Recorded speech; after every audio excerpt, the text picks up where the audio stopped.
오늘 말씀은 어, 우리 주일학교 아이들이 재밌게 듣는 삭개오 이야기입니다.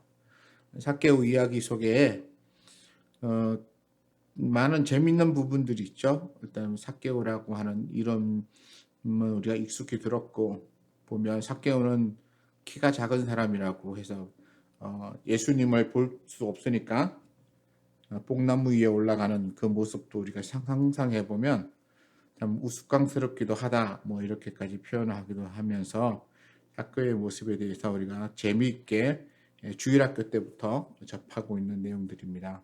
근데 오늘 학교의 이야기를 들으면서 우리 조금 좀 깊이 봤으면 좋겠어요. 주일학교 수준으로 보는 게 아니라 좀 주일학교 수준보다는 조금 더 깊이 들어가서 이 삭개오의 이야기가 왜 여기에서 이렇게 중요하게 다루어져야 되는가. 제가 지난주에 말씀드렸죠. 지금 예수님께서 어디를 지나가신다고요? 여리고로 지나가세요.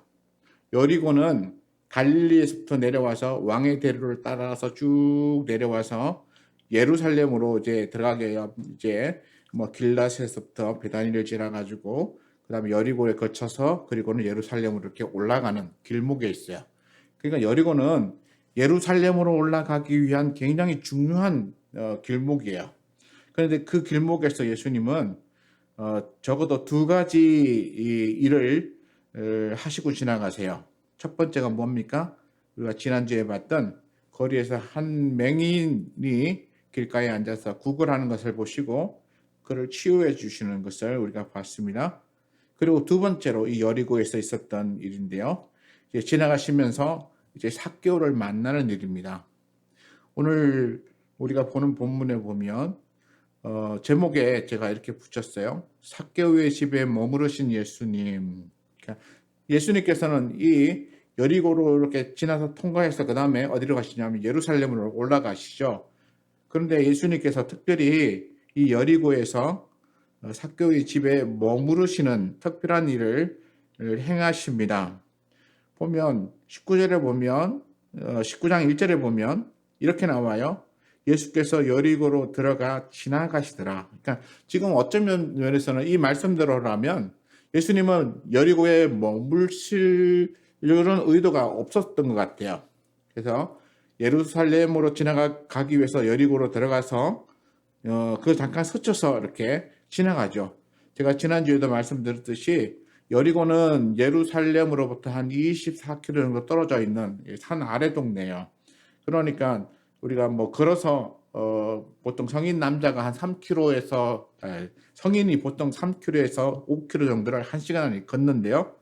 그러니까 3km를 걷는다면 한 8시간 걸리겠지만 5km를 걷는다면 뭐 24km면 얼마죠? 5시간 좀 안 되게 걸어서 갈 수 있는 곳이 예루살렘이에요. 그러니까 부지런히 걸으시면 아마도 그날 저녁에는 예루살렘에 올라가실 수 있었을 것이라고 예상되어지는 지점에서 예수님은 거기에서 잠깐 머물기로 하셨어요. 근데 왜 예수님께서 그렇게 지나가시다가 머무시고 가시는가 하는 부분에 대해서 잠깐 생각해 봤으면 좋겠어요. 그냥 성경에 우리가 그냥 무심하게 읽다 보면 이게 그냥 일어났던 일이고 예수님이 그렇게 하려고 해서 그렇게 되는 일이다라고 우리가 생각하고 또 의미 없이 그렇게 지나갈 수 있는데 이 삭개오의 이야기는 굉장한 의미를 가지고 있어요. 어떤 의미냐 하면 먼저 지난주에 맹인이 길가에 앉아서 구걸하는 것을 보시고 그를 불러서 이렇게 앞을 보지 못하고 어두움 가운데 있는 하나님의 백성을 이 밝음 가운데로 인도하시는 예수님의 모습을 제가 이야기했습니다. 근데 오늘 이 삭개오의 이야기도 똑같아요. 하나님의 백성을 구원하는 그 모습을 보여주는 거예요. 특히나 여기 보면 10절에 이렇게 나옵니다. 인자가 온 것은 잃어버린 자를 찾아 구원하려 함이니라 이렇게 말씀하셨어요. 그러니까 삭개오의 구원의 이야기는 잃어버린 영혼 구원이에요. 잃어버린 영혼. 그래서 잃어버린 영혼을 그냥 두는 게 아니라 잃어버린 영혼을 구원해서 어디로 가게 합니까? 집으로. 그 어떤 집이요? 아버지 집. 천국으로 인도하는 거예요. 우리 여기 말고 예수님께서 우리에게 말씀하셨던 유명한 이야기가 있죠. 어떤 이야기죠? 잃어버린 양 찾는 이야기. 그래서 100마리의 양을 가지고 있는 어떤 사람이 양을 이렇게 치고 먹이로 이렇게 들판으로 돌아다니다가 한 마리의 양을 잃어버렸어요. 그러면 이 목자는 99마리를 안전한 곳에 이렇게 두고, 그리고 한 마리 잃어버린 양을 찾아서 돌아다녀요. 그런데 돌아다니는데 어떻게 돌아다닙니까? 그냥 잠깐 휙 둘러보고 오는 게 아니고 찾을 때까지 돌아다닌다. 그리고 난 다음에 찾으면 그 양을 어깨에 메고 즐겁게 돌아와서 잔치를 벌인다, 이렇게 얘기해요. 그러니까 여기에 삭개오에 나오는 잃어버린 자를 찾는다는 이 이야기와 잃어버린 양의 이야기는 같은 이야기예요.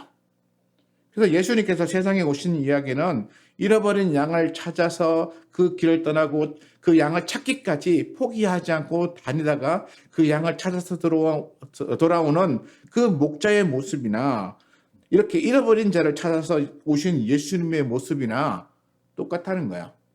그리고 예수님은 잃어버린 자를 찾기 위하여 다니시는데 그냥 지나가다가 우연히 만나서 그렇게 데리고 오는 게 아니고 찾기까지, 그 잃어버린 영혼을 찾기까지 찾아다니시다가 그 영혼을 만나면 기쁜 마음으로 그를 데리고 자기 집으로 돌아가서 그리고 이웃 사람들과 함께 잔치를 벌이며 즐거워한다라고 하는 그 이야기와 이 삭개오 이야기가 딱 겹치는 거야.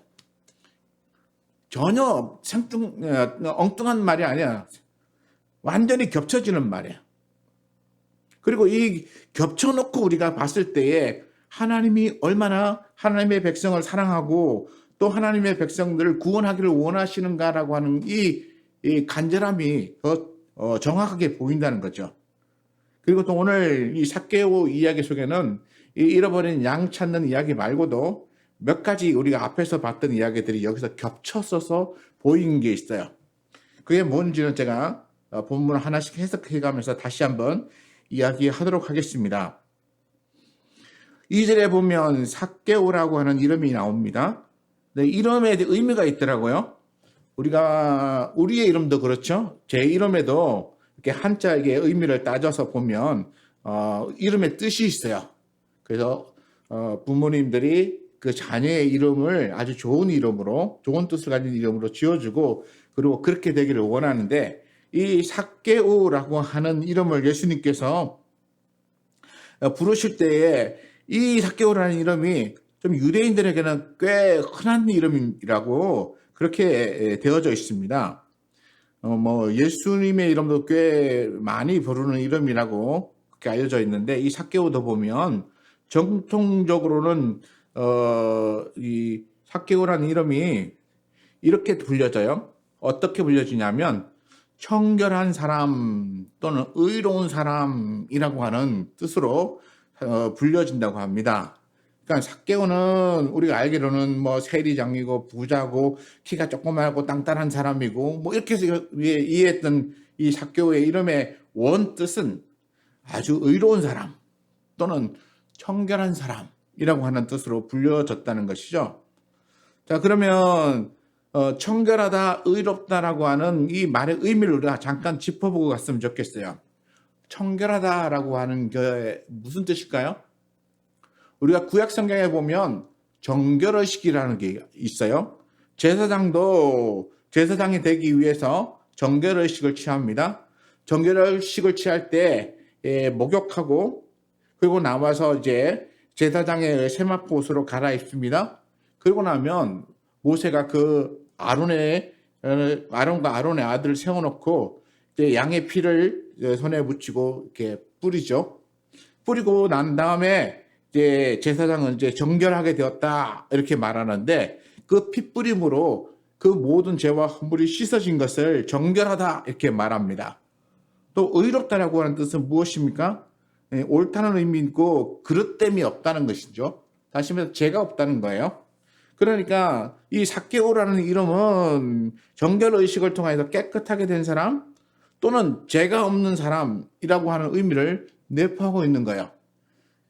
우리는 이 삭개오가 어떤 사람이라고 하는 것을 우리가 보고 있는데, 그런데 삭개오 이름은 매우 청결한 사람이요, 의로운 사람이라고 불려지고 있어요. 좀 모순이 되는 것 같죠? 세리지. 그것도 세리의 장이에요. 그러면 세리는 어떤 사람입니까? 당시의 유대인들에게 세리는 죄인이에요. 제가 전에 말씀드렸는데 공인된 죄인이에요. 정말 죄인들 명단을 뽑으라 이러면 세리가 아마 첫 번째 설지도 몰라요. 뭐 창기 뭐 이런 사람들도 죄인이고. 그러니까 이 세리가 죄인의 대표적인 모습을 가지고 있는데 그 세리장의 이름이 삭개오예요. 또 부자라고 하는 단어가 붙었어요.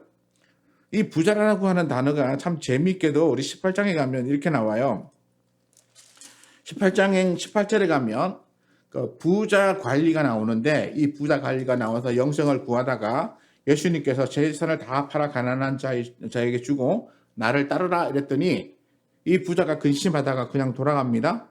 그리고 난 다음에 예수님이 제자들에게 뭐라고 얘기합니까? 재물이 있는 자는 하나님의 나라에 들어가기가 얼마나 어려운지 너무 어렵다. 근데 얼마나 어려운가? 18장 25절에 낙타가 바늘귀로 들어가는 것이 부자가 하나님 나라에 들어가는 것보다 쉽다. 낙타가 어떻게 바늘귀로 들어갑니까? 제가 또 다른 책을 보니까 이 낙타라고 하는 단어하고 이 다음에 굵은 밧줄이라고 하는 그 단어가 굉장히 유사하대요.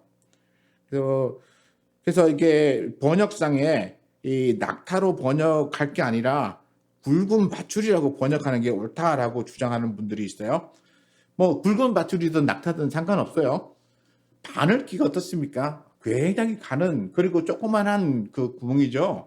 거기에 이 손가락만한 또는 뭐 이런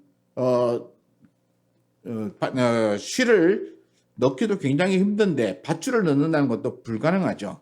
낙타든 밧줄이든 상관없이 어쨌든 이 바늘귀로 들어가는 것에는 불가능함을 나타내는 것이 바로 예수님의 의미예요. 그리고 어떤 사람이 천국에 못 간다고 예수님이 말합니까? 부자는 천국에 못 간대요.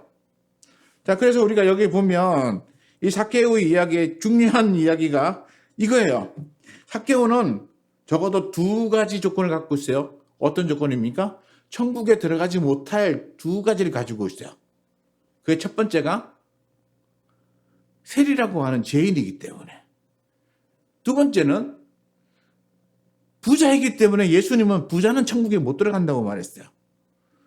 그러니까 이 죄인이라고 하는 이 세리장애인이라고 하는 의미가 뭡니까? 유대인들은 전통적으로 이렇게 하나님 앞에서 죄를 짓는 이 행위를 한 사람들은 구원의 대상에서 제외가 된다는 거야. 구원을 받을 수가 없다는 거야. 그래서 이 사람들이 늘상 죄를 짓고 다녀서 죄인이다라기보다는 저 사람은 하나님의 구원에서 제외된 죄인이야라고 하는 의미에서 이렇게 죄인 취급하는 거야. 너는 천국 절대로 못 가. 이방인을 향해서도 이방인도 천국에 못 가. 왜냐하면 너네들은 죄인이기 때문이야. 이렇게 말하는 거야. 그러니까 이 세리도 천국에 못 가는 사람이에요. 유대인들의 전통적인 어떤 흐름 속에서 유대인들이 말할 때는 세리장은 절대로 천국에 갈 수 없는 사람이에요. 그런데 또 하나, 예수님께서도 부자는 천국에 못 간다고 얘기했어요. 그러니까 이 삭개오는 세리이기 때문에 천국에 못 가고 또 부자이기 때문에 천국에 못 가요. 유대인들에게 죄인이라고 낙인 찍혀서 천국 못 가는 사람이라고 지칭되었고 예수님에게도 천국 못 가는 불의의 사람이라고 그렇게 명명이 되었었어요. 그런데 우리가 이 이야기를 끝에 읽어보면 어떻게 됩니까? 예수님께서 오늘 구원이 이 집에 이르렀으니 이 사람도 아브라함의 자손이다. 다시 말해서 삭개오가 구원받았다라고 하는 것을 선포하고 계시죠. 앞에서는 세리장이기 때문에 천국에 갈 수 있는 대상에서 제외되어진다. 그리고 또 부자이기 때문에 이런 사람들은 천국에 못 들어가라고 말했던 그 사람이 결국에는 천국에 들어갈 사람이고 나는 이런 사람들을 위해서 왔노라라고 예수님께서 말하면서 삭개오를 구원의 길로 인도하고 계시는 것을 볼 수 있습니다. 이게 앞의 내용과 뒤의 내용이 완전히 이렇게 뒤집어지죠. 내용이 바뀌어지는 거예요. 그럼 어떻게 이게 바뀌어질 수 있을까? 우리가 한번 생각해 봐야 돼요. 왜 이런 일이 일어날 수 있을까? 그냥 삭개오의 이야기를 그냥 재밌는 이야기로 치부하면 그냥 재밌게 지나갈 수 있지만, 그러나 삭개오 이야기가 이렇게 유대인들에게도 예수님에게도 구원의 대상에서 제외된 사람들이라고 그렇게 분류했던 그 분류 속에 있던 이 삭개오가 구원받았다라고 선포되어지는 인물로 바뀌어지는 데는 뭔가 중요한 게 있기 때문이죠. 뭔가 굉장히 중요한 게 있기 때문이에요. 이제 그 중요한 것을 우리가 한번 살펴봤으면 좋겠어요. 삭개오는 아까 말했죠. 청결한 자, 의로운 자. 그러니까 삭개오는 아마도 이 청결한 자, 의로운 자라고 의미를 가지고 불려지는 이름을 썼다는 것은 이 이름 자체에서 이미 하나님께 구원받을 수 있는 자라고 하는 의미를 내포하고 있었어요. 그럼에도 불구하고 그는 세리장이고 부자였기 때문에 안 된다는 거였죠. 그런데 3절에 보면 이제 그가 예수께서 어떤 사람인가 하여 보고자 하되 키가 작고 사람이 많아 할 수 없어. 그러니까 삭개오는 예수님에게 굉장히 관심이 많았어요. 그 예수님에 대한 소문을 들었어요. 그리고 웅성웅성 사람들이 몰려가니까 정말 예수가 지나간다는데 정말 어떤 사람인가? 아마 맹인의 이야기도 들었을 줄 모릅니다. 그래서 예수님을 한번 보고 싶은 마음에 그런 어떤 간절한 마음을 가지고 있었어요. 근데 보니까 키가 작았어요. 아마 어렸을 때 잘 못 먹고 자랐었는지 뭐 이유는 여러 가지가 있겠지만 어쨌든 키가 작았어요. 그래서 사람들이 많으니까 가서 볼 수 없었겠죠. 어떤 면에서는 세리의 장이었으니까 관리예요. 관리는 어떻습니까? 일반 사람들보다 좀 옷을 좀 화려하게 잘 입고 있는 사람이죠. 그러니까 군중 속에 비집고 들어가서 그걸 보려고 하는 그것도 참 어떻게 보면 우스꽝스러울 수도 있고 남들이 보기에도 좋지 않을 수도 있어요. 그러니까 삭개오는 볼 수 있는 방법을 한 가지 생각해냈어요. 저기 예수님께서 이렇게 지나가시는 길이니까 저기 앞에 가면 내가 볼 수 있겠다. 그리고는 달려갔습니다. 그리고는 돌무화과 나무가 있는데 그 돌무화과 나무 위로 올라갔습니다. 여기 이제 개역 개정에는 돌무화과인데 개역 한글에는 뽕나무죠. 어쨌든 나무 위로 올라갔습니다. 그리고 나무 위에 올라가 앉아서 예수님이 그 아래로 이렇게 지나가시는 것을 기다리고 있었어요. 그래서 예수님께서 점점 더 오셨습니다. 그리고는 그 앞에 오셔서 그리고는 위를 쳐다보시면서 삭개오를 부르십니다. 삭개오야, 속히 내려오라. 내가 오늘 내 집에 유하여야겠다. 라고 말씀하시면서 삭개오를 부르셨어요. 제가 지난주에 이 맹인 이야기 하면서 했던 중요한 이야기가 무엇이었습니까? 예수님이 지나가실 때에 그냥 지나가게 버려두지 말라고 말했어요.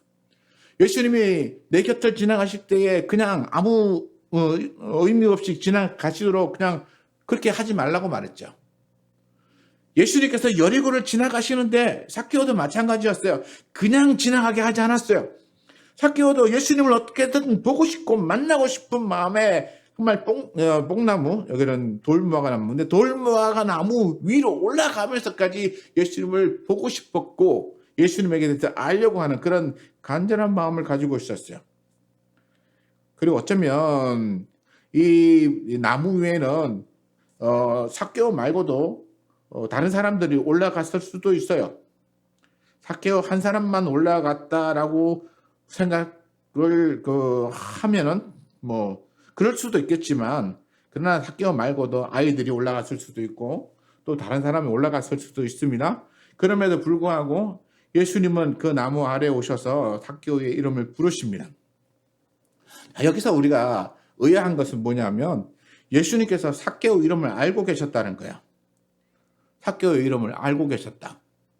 뭐 예수님이니까 알 수도 있지. 왜냐하면 예수님은 바리새인이나 서기관들이 자기들끼리 속닥속닥거릴 때도 그 마음의 생각을 아시고 그들에게 우리 대꾸하시는 여러 장면들을 우리가 보잖아요. 그러니까 삭개오 이름 정도 아는 건 크게 어렵지 않을 수 있었어요.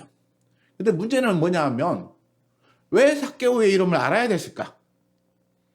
왜 예수님이 수많은 사람들이 있음에도 불구하고 그 중에 한 사람인 삭개오의 이름을 알고 부르셨을까? 그게 중요하죠. 그게 뭐냐 하면 삭개오는 예수님에게 이름이 알고 싶은 존재가 되었다는 거예요. 예수님이 삭개오의 이름을 알고 싶은 존재가 된 거예요. 그리고 예수님은 예수님의 방법대로 삭개오의 이름을 알아내셨어요. 그리고는 삭개오의 이름을 부르셨습니다. 오늘 우리도 이 삭개오의 이름을 부르는 예수님의 이 모습을 보면서 예수님이 과연 내 이름을 아실까라고 하는 부분에도 한번 생각해 봐야 돼요. 과연 우리 이 동네 옆 앞을 지나갈 때 내가 여기 창문을 열고 이렇게 예수님을 내다볼 때 예수님이 내 이름을 부르실까? 과연 예수님이 내 이름을 부르실 만큼 나에게 대하여 관심을 가지고 계시는가? 예수님이 나에 대하여 관심을 갖게 된 이유는 뭘까? 그렇죠. 삭개오에 대해서 관심을 갖는 이유는 뭘까? 다른 거 아니에요. 별거 대단한 것도 아니에요. 뭐 때문에요? 예수님을 알고 싶어하는 삭개오의 마음을 예수님이 아셨기 때문이에요. 예수님을 어떻게 하든지 보고 싶고 만나고 싶어하는 그 간절한 마음을 예수님이 아셨기 때문에 삭개오를 알게 되신 거예요. 우리가 신앙생활할 때 굉장히 중요한 거예요. 우리가 신앙생활하면서 왜 우리가 믿음을 생활하고 기도하고 또 예배를 드리고 하는가? 우리가 예수님을 간절히 알고 싶어하는 마음이 거기에 있어야 되는 거예요. 그리고 예수님을 만나고 싶어하는 간절함이 거기에 있어야 되는 거예요. 그냥 시간 맞춰서 시간 됐으니까 와서 예배드리고 그리고 시간 끝났으니까 집으로 돌아가고 이렇게 해서는 예수님을 만날 수가 없어요. 우리 18장에 구걸하던 맹인의 모습을 볼 때에 이 맹인이 막 소리 지르잖아요. 그때 사람들이 맹인을 향해서 막 소리치며 야단쳤어요. 이건 뭐냐면 예수님 주변에 무리들이 이렇게 많이 따라다녔다는 거죠. 지금 뽕나무 위로 올라가야만 되는 이 삭개오의 처지는 어떤 처지였기 때문입니까? 예수님을 이렇게 둘러싸는 무리들이 많아가지고 삭개오가 키가 작아서 볼 수가 없었기 때문이에요. 그러니까 예수님을 따라다니는 수많은 무리들이 있었음에도 불구하고 예수님은 그 많은 이름의 무리의 사람들의 중에 한 사람을 부른 게 아니고 뽕나무 위에 올라가서 예수님을 보겠다고 기다리고 있는 삭개오의 이름을 부르셨다는 거예요. 그러면 우리는 이렇게 추정해 볼 수 있어요.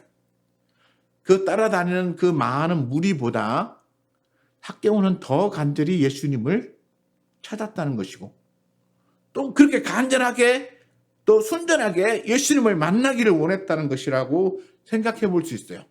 아마 주변에 따라다니는 사람들도 뭐 예수님 보고 싶어서 따라다녔고 예수님의 말씀 듣고 싶어서 따라다녔을 거예요.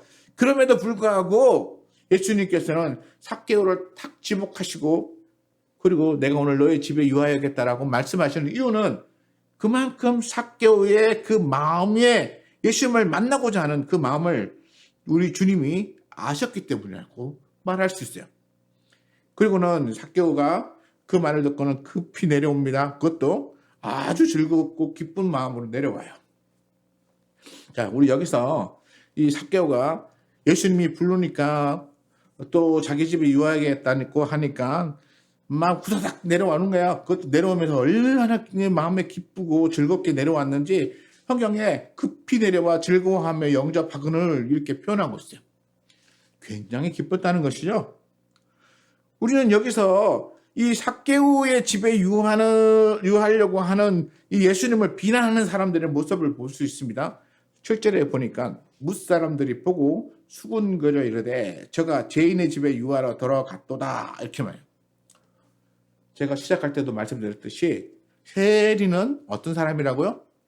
당시 유대 사회에서는 공인된 죄인이에요. 특히나 또 세리장이었으니까 이 죄인 중에 우두머리가 되는 거죠. 그렇게 사람들이 수군거릴 수밖에 없어요. 저가 하나님의 아들이다 또는 하나님이 보낸 사람이다 또는 선지자다라고 그렇게 생각했던 사람이 지금 죄인의 집에 들어간다고 하니까 사람들이 이게 무슨 일인가 하고 수근수근거리는 거예요. 자, 여기 이 모습 속에서 우리는 뭘 볼 수 있냐면 사람들은 외모만 본다는 거예요. 외모만. 겉모양만 본다는 겉모양. 우리가 사람을 볼 때 겉모양을 보는 것이 중요하지 않음을 성경에서 우리는 참 여러 번 봐요. 사무엘이 다윗을 만날 때도 겉모양을 보지 말라고 하나님께서 말씀하셨어요. 그 이후에도 하나님께서는 누차 사람의 겉모양을 보지 말라고 말씀하셨어요. 너희는 외모를 보지만 나는 그 사람의 중심을 본다라고 수없이 말씀하셨어요. 그 중심을 보시는 예수님께서 지금 삭개오의 중심을 보시고 삭개오의 집에 들어가기를 원하시고 그 집에 들어가셨는데, 그렇게 삭개오의 집에 들어가는 이 모습을 보고 겉모양만 보는 사람들이 수군거리며 제가 죄인의 집에 들어간다, 이게 어떻게 된 거냐 라고 그렇게 비난하기 시작했다는 거예요. 우리는 항상 기도해야 합니다. 뭘 위해서 기도해야 되냐면 우리 영안이 열려지게 해달라고. 영안이 열려지게 해달라고 기도하라고 하니까 어떤 사람들은 막 영안이 열려져서 사람의 미래를 보고, 뭐 어떤 사람은 뭐 그 사람이 딱 보면 그 사람의 죄가 보이고 지난날에 무슨 잘못했는지가 다 보이고 뭐 그런 얘기하는 사람들이 있더라고요. 영안은 과연 그렇게 보여지는 게 영안일까? 좀 아닌 것 같아요.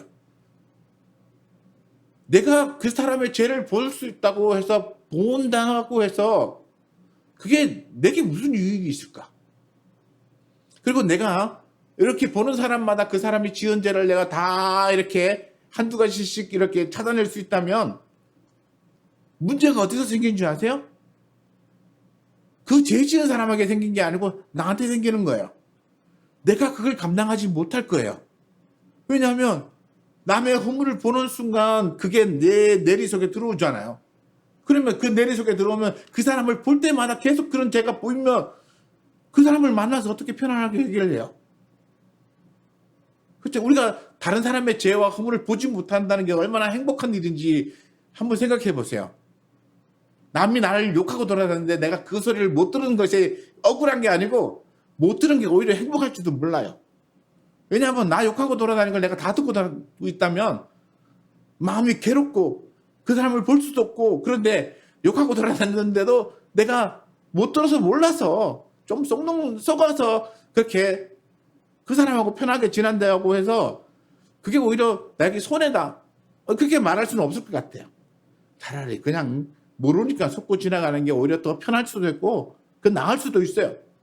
근데 내가 무슨 사람에게 잘못을 보고 죄를 보고 허물을 보고 이런 능력이 있다면 그러면 오히려 그 사람은 막 그것 때문에 평생 괴로워서 아마 정신과 치료를 받아야 될 거야. 우리 옛말로 말하면 미치고 환장할 노릇이야. 사람 볼 때마다 계속 그 사람들의 죄만 보이면 그게 어떻게 멀쩡한 정신으로 살아가겠습니까? 그러니까 영안이 열린다는 건 그런 게 아니에요. 영안이 열린다는 건 남의 허물을 보고 미래를 보고 그 다음에 판단할 수 있고 이런 걸 보는 게 우리 영안이 열리는 게 아니고, 진짜 영안이 열린다는 것은 사람의 그 안에 하나님을 향한 믿음이 있는가를 볼 수 있는 그런 거예요. 그러니까 예수님처럼 이 사람이 진실한가를 우리가 판단할 수 있는 그런 마음을 가지면 좋겠어요. 그리고는 예수님 안으로 예수님이 보여주시는 것에 따라서 들어가는 거죠. 예수님께서는 그렇게 들어갔습니다. 그랬더니 무슨 일이 벌어졌냐 하면 삭개오가 예수님과 함께 따라 들어온 사람들이 쭉 있으니까 거기에 무슨 식사 자리를 베풀었을 거예요. 그리고 난 다음에 이렇게 말합니다. 8절 말씀 제가 읽어봅니다. 삭개오가 서서 주께 여짜오되 주여 보시옵소서, 내 소유의 절반을 가난한 자에게 주겠사오며 만일 내가 누구의 것을 속여 빼앗은 일이 있으면 내 갑절이나 갚겠나이다 라고 말합니다. 자, 여기서 놀라운 것을 발견할 수 있어요. 여기 보면 예수님께서 삭개오에게 삭개오야 내 재산을 팔아서 가난한 자에게 주고 너는 나를 따라오라 말씀하지 않았어요. 근데 삭개오는 예수님이 자기 집에 들어오는 순간 그 무리 앞에 서서 이렇게 말하는 거예요. 주여, 여기 제가 제 소유의 절반을 가난한 사람에게 주겠습니다. 그리고 심지어 내가 남의 것을 속여서 빼앗은 것이 있다면 4배나 갚겠습니다. 세리는 무슨 사람이라고요?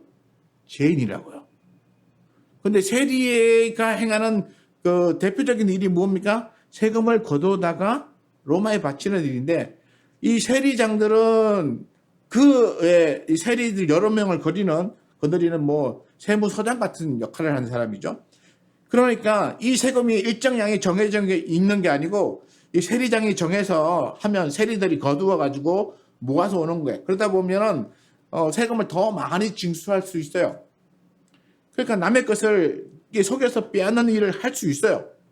그런데 여기 보면 삭개오는 내가 만일 누구의 것을 속여 빼앗았다면, 세리인데도 불구하고 자기는 정직하게 세금을 거두었음에 대하여 얘기하고 있어요. 남들은 저놈은 자기 민족의 사람들의 재산을 빼앗아다가 로마에다가 바치는 매국노야 라고 말했는데, 그런데 이 세리장인 삭개오는 남의 것을 속여서 빼앗지는 않았다라고. 그리고 심지어 자발적으로 자기의 재산의 절반을 가난한 자들에게 주겠다고 말하고 있어요. 놀라운 일인 것입니다. 근데 이 이야기를 그냥 이렇게 보면 재미가 없어요. 우리가 앞에 앞에 있는 내용을 봤으면 좋겠어요. 18장에 보면 뭐가 나오냐면, 어떤 부자 관리 이야기가 18절에 나옵니다. 제가 아까 말씀드렸는데요. 이 부자 관리가 영생을 얻겠다고 예수님 앞에 나와서 무릎을 탁 꿇고, 내가 무엇을 해야 영생을 얻겠습니까? 나는 어려서부터 이렇게 뭐 간음도 안 하고 살인도 안 하고 도둑질도 안 하고 거짓말도 안 하고 그다음에 부모를 공경하며 그렇게 살았기 때문에 나는 지금까지 모든 계명을 지키며 철저히 그렇게 신앙생활을 했습니다. 이제 내가 부족한 것이 무엇이 있겠습니까? 그러니까 말씀해 주세요. 내가 그러면 하겠습니다. 뭐 이렇게 아주 대단한 각오로 이야기하는 이 부자 관원이 있어요. 그런데 예수님께서 내가 어려서부터 잘 지켰다. 그런데 내게 한 가지 부족한 게 있다. 그리고 뭐라고 말씀하셨습니까? 내 재산을 다 팔아 가난한 자에게 주고 그리고 와서 나를 따르라. 이렇게 말씀하셨어요. 이 부자 관리에게 가난한 자에게 재산을 팔아 주고 그리고 나를 따라와라.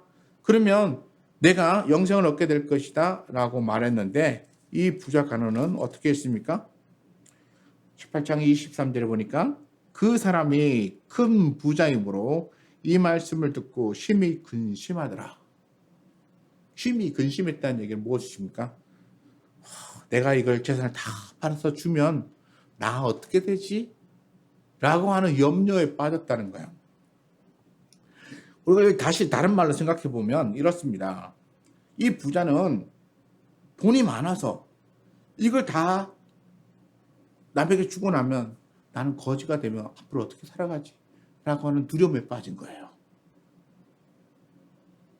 근데 우리는 여기서 이 부자 관리의 부요함을 우리가 보고, 또 우리는 여기 삭개오 이야기에서 삭개오도 역시 부자라고 하는 이야기를 우리가 봅니다. 근데 이 부자 2명이 나와요. 근데 한 부자는 돈이 많아서 근심하고 돌아가서 영생을 얻지 못해요. 근데 다른 한 부자는 우리 주님께서 기꺼이 이는 아브라함의 자손이다라고 선포해 주세요. 그럼 이 부의 개념이 다르잖아요. 예수님께서는 부자는, 다시 말해서 재물이 많은 사람은 하나님 나라에 들어가기가 얼마나 어려운지, 낙타가 바늘귀로 들어가는 것보다 더 어렵기 때문에 이건 불가능한 거야 라고 말했는데, 그래서 한 부자는 못 갔어요. 그런데 삭개오는 하나님 나라 들어가는 구원을 얻었어요. 같은 부자인데도 불구하고 이렇게 차이가 나고 있어요. 왜 그럴까요? 영생을 얻겠다고 찾아온 사람도 돈이 많아서 너무 큰 재산을 가졌기 때문에 그 부로 인해서 고민했죠. 삭개오도 세리장이었어요. 그러니까 얼마나 많은 돈을 모을 수 있었겠습니까? 근데 그 많은 재산을 가진 삭개오임에도 불구하고 그런 재산에 대해서 전혀 염려하지 않고 내놓았어요. 그러면 이 부자의 개념이 다른 거예요. 자, 우리가 이게 부자에 대해서 한번 생각해 봤으면 좋겠어요. 어떤 부자가 있냐면 자기 자신을 위하여 재물을 끌어모으는 부자가 있고, 그리고 자기의 재산을 하나님을 위하여 기꺼이 내어놓는 부자가 있는 거예요. 부자 관리는 자기 자신을 위하여 재산을 끌어모으고 끌어안고 그리고 부둥켜 안고 내놓지 않는 그런 마음을 가진 부자인데, 삭개오는 자기가 가진 재산에 대해서 전혀 소유 또는 집착 이런 게 없이 다 내놓겠다는 거예요. 만약 진짜 토색한 건 4배 갚겠다고 해서 만약 그동안 토색한 게 뭐가 있었는지는 모르겠지만 내어주기 시작하면 삭개오의 재산이 어떻게 될까요? 아마 저는 이 정도 말을 할 수 있는 사람이라면 정직하게 살았을 거라고 생각하는데, 그러나 삭개오가 죄를 지었다가 회개했다면 그동안 지었던 죄를 이렇게 생각하려서 뭐 한 50개, 100개만 했다고 하면 아마 거지가 됐을 거예요. 재산 다 탕진하고 말았을 거예요. 그럼에도 불구하고 기꺼이 내어놓겠다라고 이렇게 말할 수 있는 사람은 재산에 대하여 소유욕 또 집착이 없는 거야. 그리고 또 그 소유가 자기에게 줄 수 있는 유익보다 예수님의 말씀 듣고 하나님의 뜻대로 순종하는 것이 더 기쁘고 감사할 때는 내어놓는 거예요. 부자 간호는 뭐 영생을 얻겠다고 쫓아가서 막 각오하고 막 이렇게 자신이 어느 정도 신앙을 지키는 헌신적인 사람인지에 대해서 막 주장하고 얘기했지만, 그러나 자기의 생명과 자기의 삶을 어디다가 의지했습니까? 자기 돈에다 의지했어요. 재산을 팔아서 주고 나를 따라와라. 그러면 내 생명과 안전을 내가 책임져 주고 그리고 너의 영생도 내가 줄 것이다라고 말씀하시는 예수님의 말씀보다는 이 돈이 없어지면 내가 어떻게 하라고 하는 염려 때문에 그걸 내려놓지 못한 거예요. 근데 삭개오는 어떻습니까? 그냥 내려놨어요. 예수님께서 너에게 영생 주겠다 보장도 안 했어요. 그런데도 불구하고 예수님 만난 기쁨 때문에 기꺼이 자기 재산을 다 주겠다고, 이건 그냥 다 주겠다고 허락한 거나 똑같아요. 재산에 대하여 내가 모아놓고 거두어놨던 이 재산에 대하여 이게 하나님 나라에 가는 것보다 또는 하나님이 주시는 은혜보다 더 귀한 것이 아니라고 하는 것은 삭개오가 분명히 알았기 때문에 그는 내어놓을 수가 있었던 거야. 그러니까 부자 관원하고 삭개오의 생각은 완전히 다른 거예요. 제가 생각해 봤어요. 이 부자 관리는 어떤 사람이었을까? 삭개오는 어떤 사람으로 불려지지? 삭개오는 세리장이었어요. 죄인의 우두머리였어요. 근데 부자 관원은 어떤 사람이었을까요? 적어도 죄인이라고 핍박받는 사람은 아니었을 거라고 생각해요. 또 유대인의 관리였으니까 꽤나 존경받는 사람이었을 거라고 생각해요. 그러니까 아까 공인된 죄인이 있는가 하면 공인된 의인이 있었죠. 제사장, 뭐 율법학자, 서기관, 바리새인, 또 뭐 사두개인, 뭐 이런 당시에 많은 사람들로부터 인정받는 공인된, 저 사람들은 하나님의 일을 하는 사람이니까 의로운 사람이야 라고 인정됐던 사람들이 있었는데, 아마 이 사람도 그런 부류 중에 하나가 아니었을까? 왜냐하면 제자들이 이 부자가 천국에 들어갈 수 없다고 하니까 제자들이 근심에 빠졌어요. 주님, 그러면 누가 하나님 나라에 들어가요? 그러니까 이 부자 관원도 못 들어가는 하나님의 나라를 어떤 사람이 들어갈 수 있겠느냐라고 말할 수 있을 정도라고 하는 것은 아마 이 부자 관원은 그게 공인된 의인의 부류에 속해져 있는 사람 중에 하나였을 거라고 제가 한번 생각해 봤어요. 당시의 사람들은 이 정도 사람이면 천국에 갈 수 있어. 그리고 저렇게 하나님의 말씀을 지키는 사람이면 어떻게 천국에 못 들어가라고 인정받았던 그 사람을 주님께서 저 사람은 천국에 못 들어가라고 말씀하셨어요. 왜요? 하나님보다 자기 재물을 더 의지하는 사람이었으니까. 전적으로 하나님 신뢰하지 않고 하나님 의지하지 않고 자기 재산을 더 많이 의지해서 하나님의 말씀 순종하는 것을 거절했어요. 그런데 공인된 죄인이라고 말하는 이 세리장 삭개오는 자기 재산을 아무 말도 안 하셨는데 그냥 내어놨어요. 예수님 만난 기쁨 때문에. 내가 예수님 만난 기쁨이 내가 가지고 있는 이 재산을 다 내어놓아도 하나도 아깝지 않아? 그냥 예수님 만난 기쁨이 너무 기뻐가지고 자기 재산을 다 내놓겠다는 거예요. 그냥. 그리고 거지가 된다 그래도 기꺼이 받아들일 용의가 있는 거예요. 하나님을 더 기뻐하는 사람이었다는 거예요. 그래서 예수님은 이런 삭개오를 알고 계셨던 거예요. 그러니까 이러한 마음을 가진 삭개오인 것을 알고 계셨기 때문에 여기 자꾸 헷갈리는데 돌 무화과 나무 아래에서 삭개오를 쳐다보시며 삭개오야 내려와라. 내가 오늘 너희 집에 유하해야겠다라고 하시면서 삭개오의 집에 들어가신 거예요. 삭개오의 마음을 알아보셨으니까. 그리고 삭개오가 기꺼이 자기의 모든 걸 내려놓고 하나님 만난 기쁨을 그렇게 표현할 사람이란 걸 알고 계셨기 때문에 사람들이 수근수근 그랬음에도 불구하고 그 집에 들어가는 것이 전혀 부담되지 않았다는 것이죠. 오늘 우리가 우리의 신앙을 한번 돌아봐야 돼요. 우리는 기꺼이 모든 것을 내려놓을 수 있는 사람인가?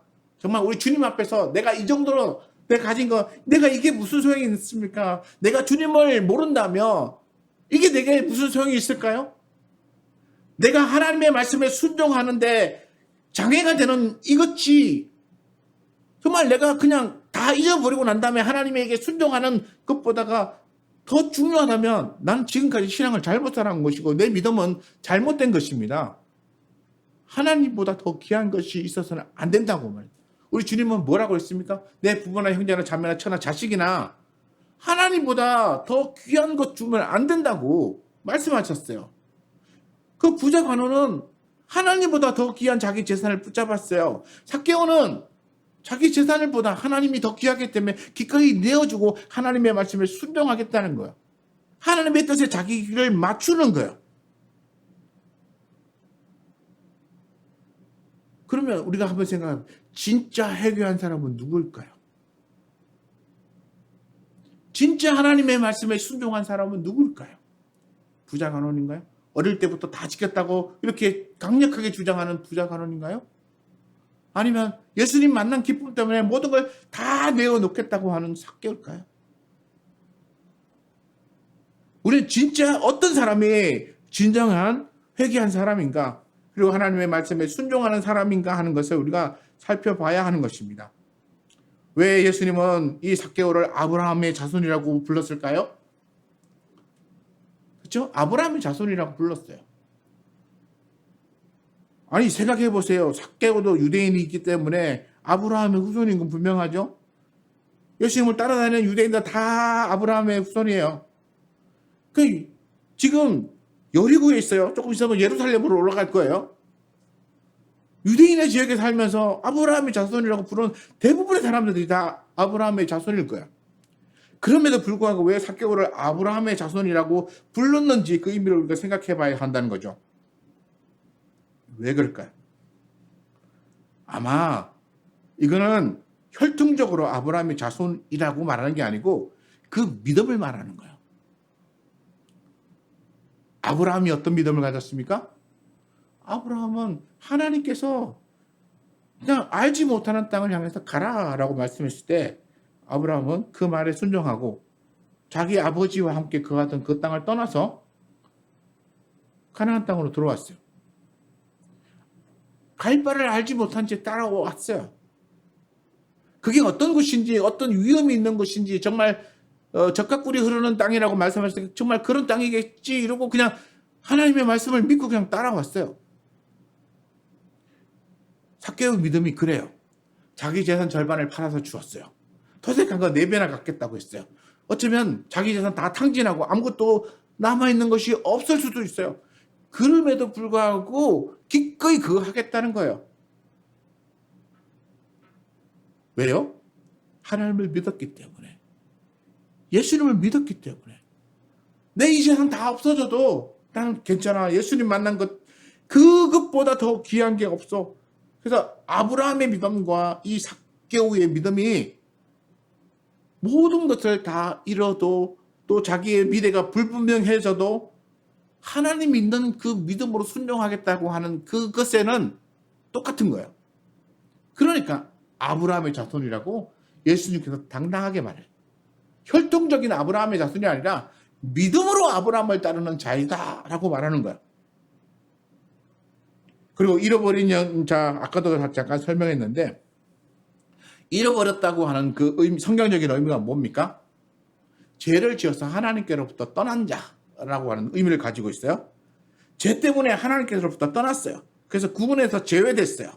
그러니까 세리장은 죄인이잖아요. 하나님의 구원의 대상에서 벗어난 자라고 사람들이 말하는 사람들이죠. 그럼에도 불구하고 예수님은 이 아브라함의 자손이라고 선포해주고, 그리고 잃어버린 양을 찾듯이 내가 이를 구원하기 위하여 왔다라고 선포해주는 거예요. 그리고 내가 세상에 온 이유는 바로 이런 잃어버린 자를 찾기 위해서.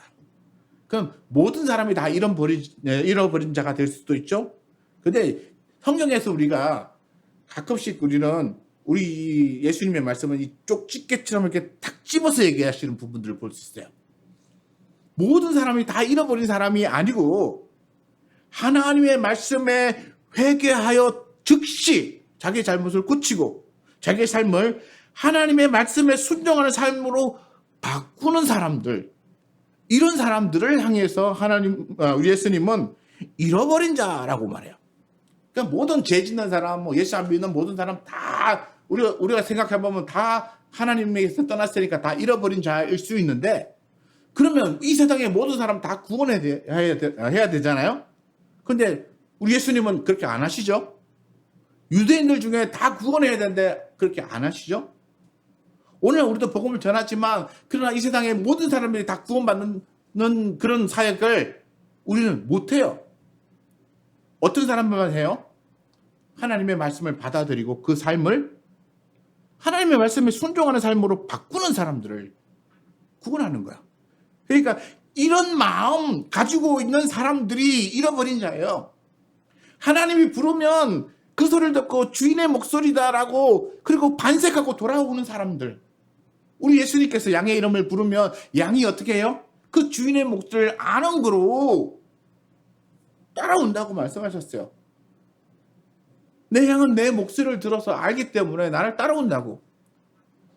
그러니까 우리 주님이 잃어버린 사람을 향해서 그 이름을 삭개오야라고 부르시면 그 양이 잃어버린 자가 그 음성을 듣고 하나님의 말씀에 반응하고 돌아서는 거예요. 그 사람들이 아버지 하나님께서 예수님에게 준 자들이고, 그리고 그런 자들이 잃어버린 자들이었고, 그리고 그렇게 돌아왔을 때 이 사람들이 구원을 얻는 거야. 우리가 그냥 범위를 넓히면 모든 예수 안 믿는 사람이 잃어버린 자이지만, 그러나 진짜 예수님께서 찾고 싶은 사람은 그 사람을 이름을 불렀을 때 삭개오처럼 반응하고 회개하고, 그리고 자기가 그동안 의지하고 살아왔던 재산 다 내어놓고 나는 하나님만 보겠습니다라고 전적으로 그렇게 하나님의 말씀에 순종하는 삶으로 바꿀 수 있는 사람, 이게 진짜 잃어버린 자라는 것입니다. 예수님은 어떤 사람의 집에 머무시냐면 이런 사람의 집에 머무시는 거예요. 오늘 제목인 삭개오의 집에 머무르신 예수님, 잃어버린 영혼, 그리고 아브라함의 자손이고 얼마든지 회개하고 하나님의 말씀에 순종하는 삶으로 바꿀 수 있는 사람의 집에 머무르십니다. 그러니까 오늘 우리도 우리 자신을 보면서 내가 주님의 음성을 듣고 그리고 얼마든지 내 삶을 바꿀 수 있는가 없는가, 그렇게 한번 생각해 보시고, 그리고 정말 삭개오 같이 전적으로 주님만 의지하시는, 그래서 아브라함의 자손이다라고 인정받으시는 저와 여러분 되시기를 축원합니다. 기도하겠습니다.